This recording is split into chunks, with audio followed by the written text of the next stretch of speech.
ఆ సాదా మనిషి తన చేతిని నా నల్లపెట్టె వైపుకు చాచాడు. నేనే కనుక కదలగలిగి ఉంటే విదిలించేసేవాణ్ణి. అతను నా కళ్ళల్లోకి వేళ్ళు పెట్టి పొడుస్తున్నట్లుగా అనిపించింది.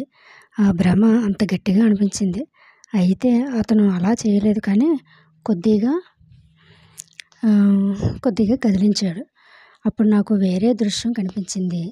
నేను పడుకొని ఉన్న పల్లిక వెనక భాగాన్ని చూడగలుగుతున్నాను. అక్కడ వేరే 2 వ్యక్తులు కనిపించారు నాకు. వాళ్ళు చాలా మామూలుగా ఉన్నారు. వాళ్ళలో ఒకరు తెల్లగా, మరొకరు మంగోలియన్, అంత పసుపు పచ్చగా ఉన్నారు. వాళ్ళు కేవలం నన్ను చూస్తూ నిలబడి ఉన్నారు.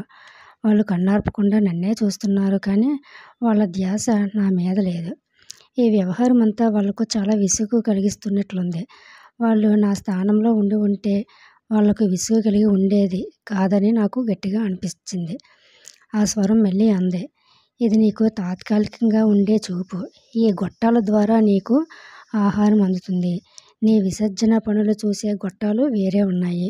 నీ ఇతర పనులు చూడడానికి గొట్టాలు వేరే ఉన్నాయి. ప్రస్తుతానికి నువ్వు కదలలేవు. ఎందుకంటే నిన్ను కదలనిస్తే ఆవేశంలో నిన్ను నువ్వు గాయపరుచుకుంటావేమోనని మా భయం. నీ క్షేమం కోసమే నువ్వు కదలకుండా చేశాం.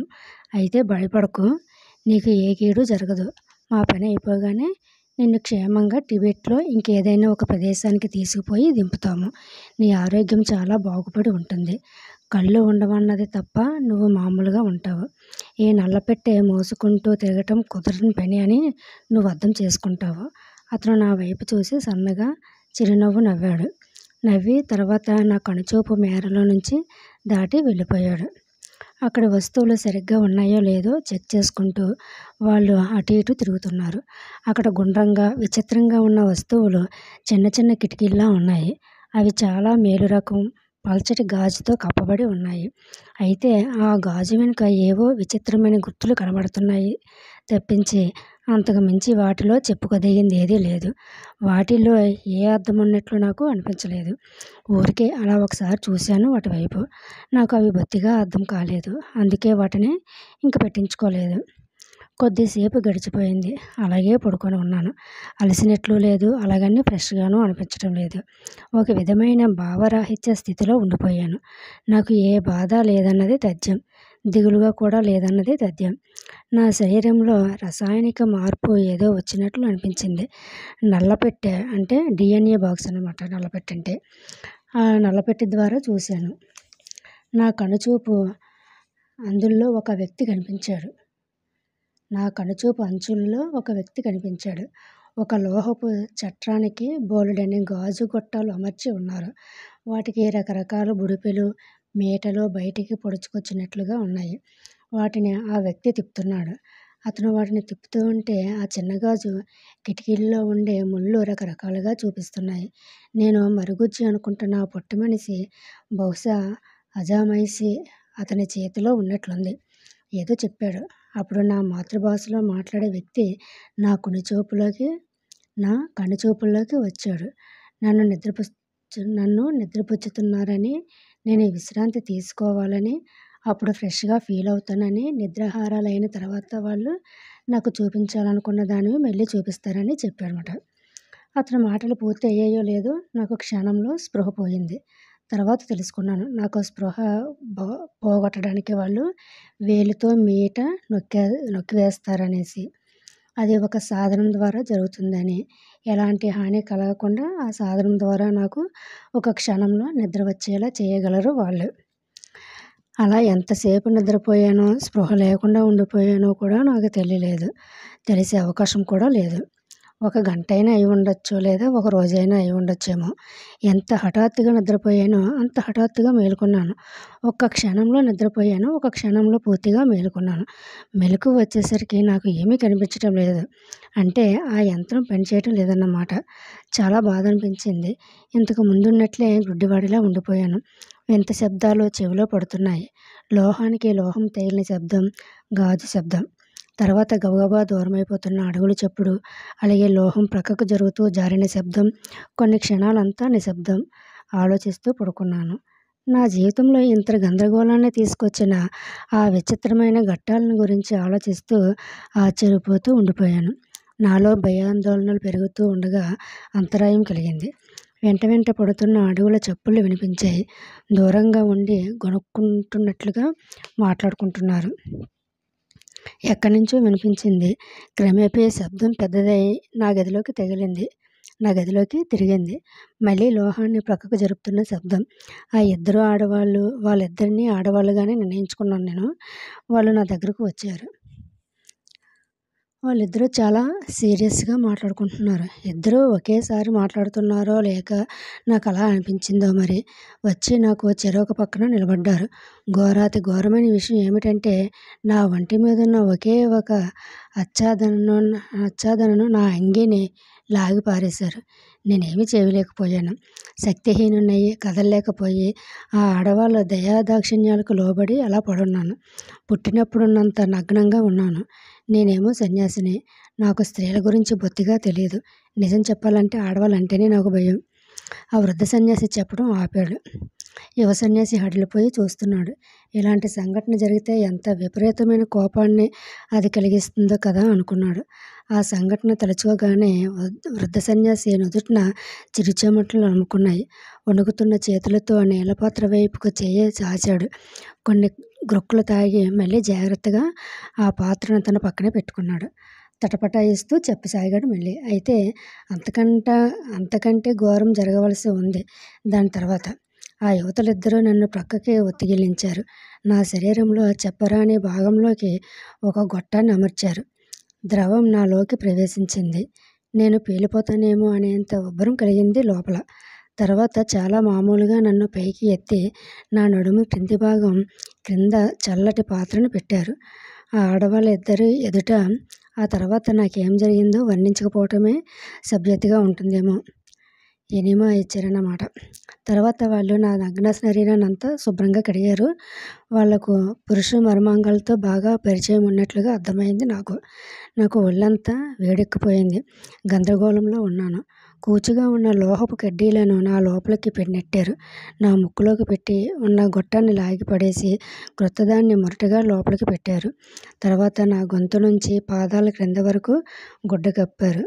ఇన్ని చేసినా వాళ్ళ పని పూర్తి కాలేదు. నా తల ముక్కలైపోతుందన్నంత బాధ కలిగింది. ఎంతెంతో ఏదేదో జరిగింది. వాటిని వర్ణించటం నా వల్ల కాదు. చివరికి బంకగా అల్లుకునే పదార్థాన్ని పూశారు నా తల మీద. అప్పటి వరకు నా బాధ వర్ణనాతీతం. ఇదంతా జరుగుతున్నంతసేపు ఆ ఆడవాళ్ళిద్దరూ పళ్ళు ఎకిలించుకుంటూ మాట్లాడుతూనే ఉన్నారు. వాళ్ళ బుర్రల్ని దయ్యాలు ఎత్తుకుపోయాయో ఏమో మరి. చాలాసేపటి తర్వాత మళ్ళీ లోహం జారిన శబ్దం వినిపించింది. ఈసారి అడుగులు మరింత బరువుగా వినిపించాయి. ఈ స్త్రీలు టక్కున మాటలు ఆపేశారు. నా భాషలో మాట్లాడే గొంతు నన్ను పలకరించింది. ఇప్పుడు ఎలా ఉంది నీకు అని అడిగింది. భయంకరంగా ఉంది. మీ ఆడవాళ్ళు నా బట్టలు ఊడదీసి చెప్పరాని విధంగా నా శరీరాన్ని అవమానపరిచారు అన్నాను బాధగా. నా మాటలకు అతనికి చాలా నవ్వు వచ్చేసింది. నిజం చెప్పాలంటే అతను అలా నవ్వేసరికి నా బాధ కొంచెం కూడా తగ్గలేదు. నిన్ను శుభ్రం చేయాల్సి వచ్చింది. నీ శరీరంలో నుంచి మలినాన్ని బయటికి తీయాల్సి వచ్చింది. అదే పద్ధతిలో నీకు ఆహారాన్ని కూడా ఇవ్వవలసి వచ్చింది. ఆ తర్వాత వివిధ రకాల గొట్టాలు, విద్యుత్ కనెక్షన్లు మార్చి స్టెరిలైజ్ చేసినవి పెట్టాల్సి వచ్చింది. నీ పుర్రె తెరిచాం కదా, అక్కడ అన్నీ సరిగ్గా ఉన్నాయో లేదో పరిశీలించాల్సి వచ్చింది. మళ్ళీ కట్టు కట్టేయాల్సి వచ్చింది. నువ్వు ఇక్కడి నుంచి వెళ్ళిపోయినప్పుడు పల్చటి మచ్చలుంటాయి నీ తల మీద అన్నాడు. వృద్ధ సన్యాసి ఆ యువ సన్యాసి వైపుకి వంగాడు. ఇదిగో ఇక్కడ నా తల మీద 5 మచ్చలున్నాయి చూడు అన్నాడు. అంటూ చూపిస్తుందనమాట అతనికి, అతని ముందున్న యువ సన్యాసికి. ఆ యువ సన్యాసి లేచి నిలబడి వృద్ధుని తలపైపు చాలా ఆసక్తిగా చూశాడు. అవును, మచ్చలు ఉన్నాయి అక్కడ. ఒక్కోటి 2 అంగుళాల పొడవులో ఉండి తెల్లటి గుంటల్లాగా కనిపిస్తుంది. ఆడవాళ్ళ చేతుల్లో అలాంటి అనుభవం ఎంత భయంకరమో కదా అని నేను అనుకున్నాడు ఆ యువ సన్యాసి.